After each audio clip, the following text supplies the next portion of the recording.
This is Fox 6 News.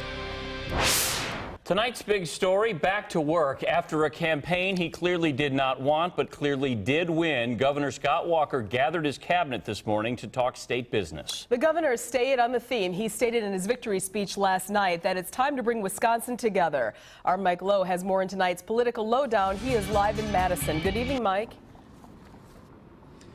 Good evening, Mary. The governor did not get very much sleep last night, but you wouldn't have known that by seeing him out today in Oak Creek and here at the Capitol. He certainly has a lot of energy. He certainly is riding high after his victory last night, a resounding victory after what many thought would be a very close race. He actually came in winning by something on the order of 7 points, and he did, in doing so, he did something that almost, or certainly no other governor in American history has ever done, and that is get elected for the second time in his first term.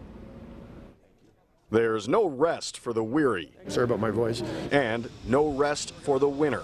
Governor Scott Walker, hours after his historic recall election victory, was back to work, even if his voice wasn't. It's important for us to be not taking a day's rest, but back to work, back focusing on jobs and the economy, particularly in manufacturing. But I think it's one of the things that will help us bring people together in this state. The governor toured an Oak Creek manufacturer, then went back to the state capitol, where he was received with a standing ovation by every member of his cabinet. The governor is pledging to heal the deep divisions in the state. He reached across the aisle, calling the two highest-ranking Democrats in the legislature.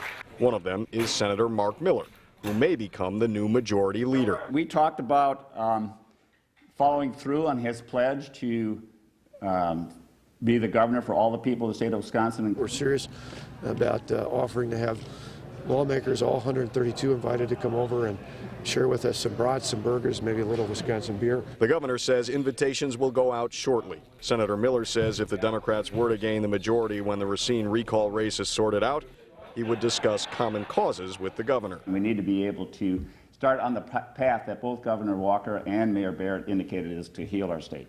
Meantime, outside the state capitol building, the Solidarity Singers, a group that gathered to sing protest songs for 65 straight weeks advocating for the recall of Governor Walker, met on the Capitol steps, knowing their goal was not achieved. Very cathartic. I think really re-energized us, made us feel a lot better knowing we're all in this together.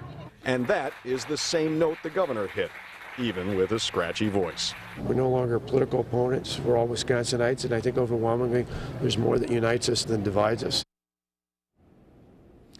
Today at the Capitol, the governor told his cabinet that good policy makes good politics, and he says that was proven with the results of last night's election. Now, he also told his staff and his cabinet members not to gloat in the victory. He said it's time to shake hands and move on. He said statesmanship can take a page from sportsmanship in this case. Reporting live tonight outside the state capitol in Madison, Mike Lowe, Fox 6 News. Speaking of sportsmanship, did he also mention his riding his motorcycle today, even though he said it was a day to get back to work? He actually says he's going to be doing that on Sunday. He's going to get out and finally take a day after his son graduates from high school. He's going to take a day for himself and go out and ride the Harley on Sunday. All right, should be a great day. All right, Mike, thanks from Madison.